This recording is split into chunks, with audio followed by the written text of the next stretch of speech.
केतना विवाद भइले, तब जाके देशवा आजाद भइले। अंग्रेज के भारत से भगावे में भारत माँ के शहीद औलाद भइले। भारत माँ के शहीद औलाद भइले। अंग्रेज से केतना विवाद भइले, तब जाके देशवा आजाद भइले।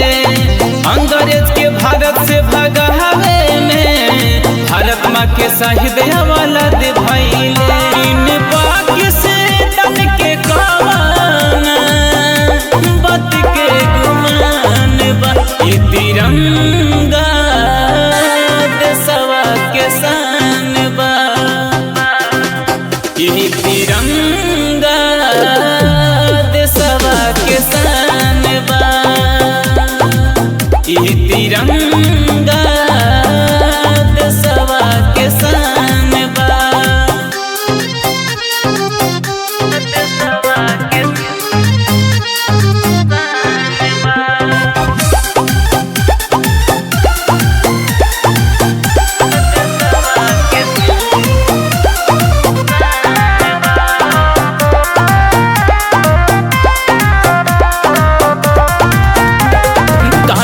के सुना ले तू पापी पाकिस्तान, कश्मीर से अपन हटाइले तू ध्यान। मंजित विकास के ऐलान बड़ुए, देश के बचावे खातिर ले हम जान।